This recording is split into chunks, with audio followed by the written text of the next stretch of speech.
안녕하십니까. 12월 13일 토요일 말씀 묵상 함께 시작하겠습니다. 오늘도 주님께서 우리와 함께 하시고 우리 가운데 하나님 나라의 비전을 허락하시는 귀한 하루 보내실 수 있기를 기도합니다. 오늘 본문은 요한계시록 18장 21절에서부터 24절까지 말씀이고요. 통독하실 말씀은 디모데후서 1장부터 4장까지, 내일 주일에는 디도서 1장부터 3장까지를 읽으시면 되겠습니다.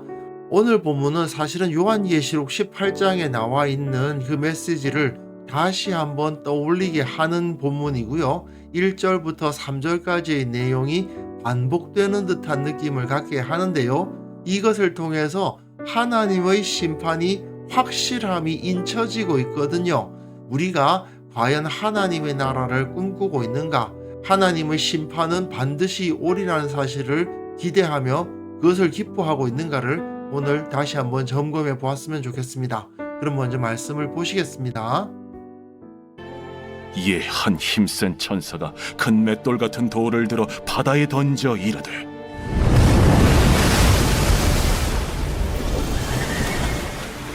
큰 성 바벨론이 이같이 비참하게 던져져 결코 다시 보이지 아니하리로다.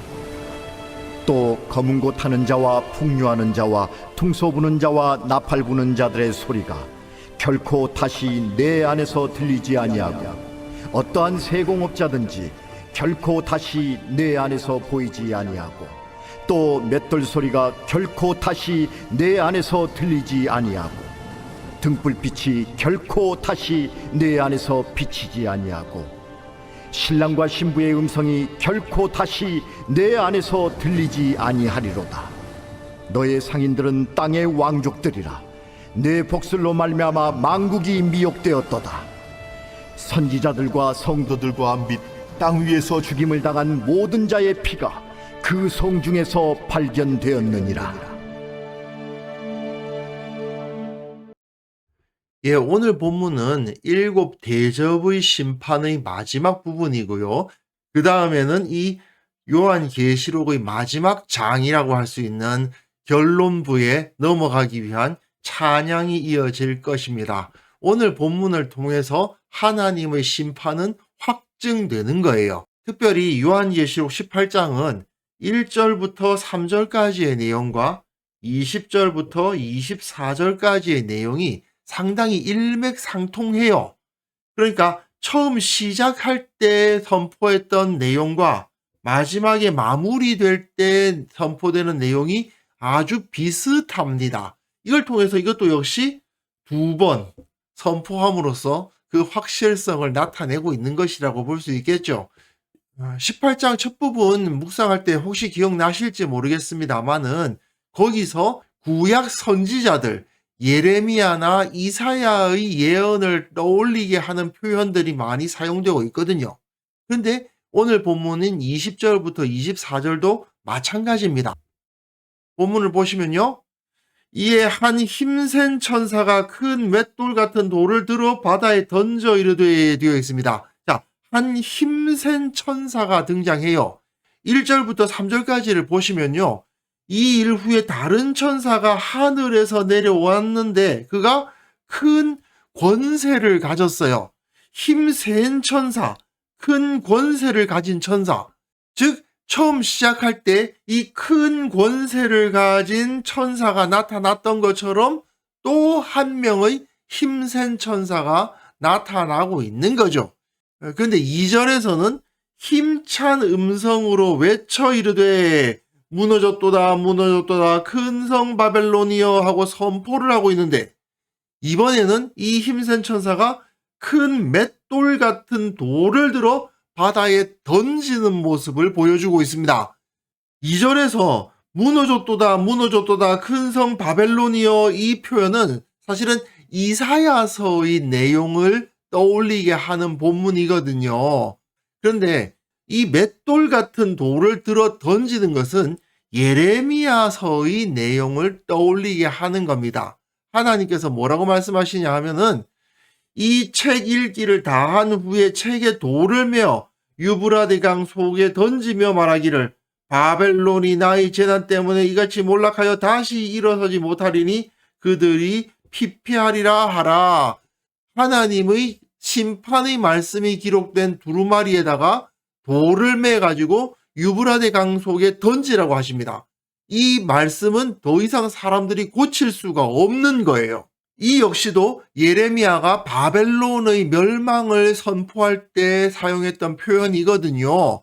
여기서도 마찬가지 아닙니까? 큰 성 바벨론이 이같이 비참하게 던져져 다시 보이지 아니하리로다. 요한계시록에서의 바벨론은 로마죠. 로마가 이렇게 던져져서 다시는 보이지 않게 된다라는 것을 선포하는데, 역시 이사야와 예레미야의 선포, 구약 선지자들의 선포를 떠올리게 하는 겁니다. 또 검은 곳 타는 자와 풍류하는 자와 퉁소 부는 자와 나팔 부는 자들의 소리가 결코 다시 내 안에서 들리지 아니하고, 로마가 멸망하면서 그 가운데서 사람들이 즐거워하는 소리가 끊어질 거라는 예언인데, 이 역시 이사야서에 나타나고 있는 표현들을 떠올리게 하는 거예요. 서고치는 기쁨이 그치고 즐거워하는 자의 소리가 끊어지고 수금 타는 기쁨이 그쳤다라는 표현이 이사야서에 나오는데, 여기서도 마찬가지인 거죠.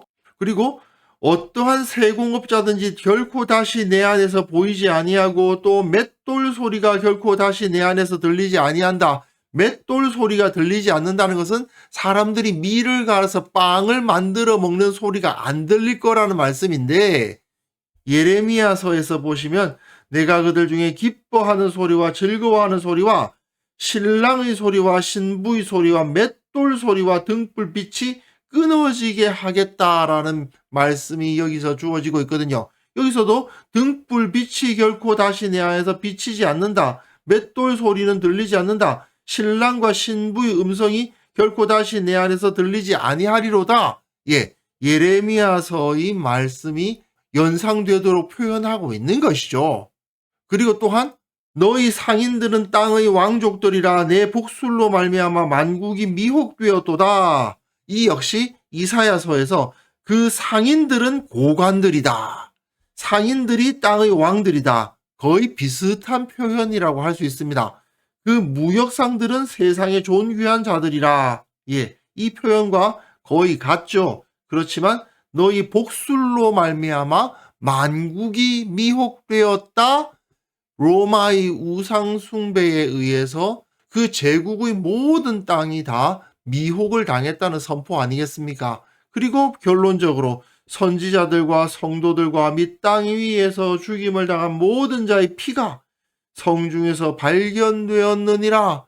하나님께서는 사람을 죽인 자의 죄악을 결코 내버려 두지 않으시죠. 반드시 심판하시지 않습니까? 특히 선지자들과 성도들, 예수 그리스도의 복음을 전했다는 이유로 죽임을 당하고 핍박을 받았던 사람들의 모든 피에 대해서 하나님께서는 반드시 보응하실 것이다. 이 선포를 하면서 7 대접의 재앙 이야기가 맞춰지고 있는 겁니다. 그러니까 하나님께서 반드시 우리의 억울함을 갚아주실 것이다 라는 선포를 하는 것이 바로 이 7 대접의 재앙 이야기라고 할 수 있는 거죠. 사실 오늘 본문은 7 대접의 재앙 이야기를 마무리하면서 지금까지 하나님께서 말씀하신 그 모든 것을 다 정리하고 떠올려 보도록 하는 본문이거든요. 사실 우리가 세상을 살아가다 보면 하나님을 거부하고 악한 일을 함에도 불구하고 강력한 권세를 가지고 있고 큰 재산을 가지고 있는 사람들을 보면서 두려워하는 마음 또는 부러워하는 마음을 가질 수도 있는데, 그러나 성경은 그들의 권세와 재산이 결코 영원한 것이 아니고 하나님께서는 반드시 그들의 죄악을 갚으실 것이라고 이렇게 강조하고 계시다는 사실을 우리는 잊지 말아야만 합니다. 하나님의 말씀은 로마 시대에만 적용되는 것이 아니고 2000년 시간이 지났으나 여전히 진리입니다. 물론 하나님께서 우리가 죄를 지을 때마다 벌하시지는 않지요. 그러나 하나님은 이 땅의 죄악의 수준이 점점 높아져서 임계점에 처하게 되면 한꺼번에 한순간에 정말 한시간에 멸하실 수 있는 분이라는 사실을 절대로 잊어서는 안 됩니다. 우리는 악인의 번영을 부러워하거나 또는 그들의 힘을 두려워하는 그런 어리석은 태도를 버려야만 합니다. 오직 주님의 법도 안에서 예수 그리스도의 복음에 합당한 인생을 살아간다. 이것이 결국 우리의 모든 인생의 핵심부라는 것을 잊지 말아야 되겠습니다. 그래서 이 시간 함께 기도하실 때에는요, 주님께서 이 세상을 심판하실 날이 올 터인데 그때를 바라보며 하나님의 이름을 높이는 삶을 살아가게 하옵소서. 한국 교회가 종말론적인 신앙을 회복하게 하시고 하나님 나라를 선포하는 공동체로서 거듭나게 하옵소서. 함께 기도하는 시간 가졌으면 합니다.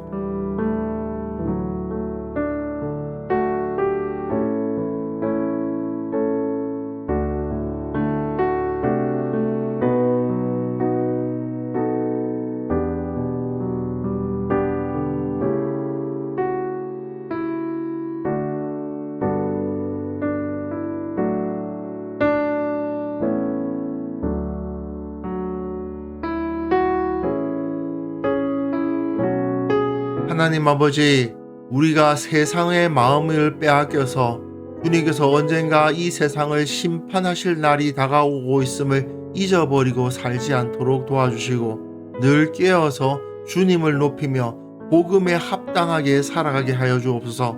한국 교회가 현세적인 복을 추구하는 모습에서 벗어나 종말론적인 신앙을 회복하게 하시고 하나님의 나라를 꿈꾸는 공동체가 될 수 있도록 주께서 그 믿음을 새롭게 하여 주시기를 원하옵고 바랍니다. 아버지, 우리가 이 땅에서 살아가고 있지만 결코 이 땅에 속한 자가 아님을 이 한국교회의 모든 성도들이 다 깨달아 알게 하여 주옵소서. 특별히 주님, 내일 주님 앞에 거룩한 예배로 모이기를 원합니다. 우리의 예배 가운데 임재하시고 영원한 하나님 나라의 영광을 보게 하시고 언젠가 주님께서 다시 오셔서 온 땅을 심판하실 날을 꿈꾸는 자들의 공동체가 영과 진리로 온전한 예배를 드리는 시간이 될 수 있도록 주께서 은혜를 베풀어 주옵소서. 오늘 하루도 주님과 함께 동행할 수 있도록 도와주시고 주님을 붙들고 주님만을 높이고 주님만을 사랑하는 하루를 보낼 수 있도록 주께서 우리의 심령을 붙들어 주옵소서. 감사드리옵고 예수님의 이름으로 기도합니다. 아멘.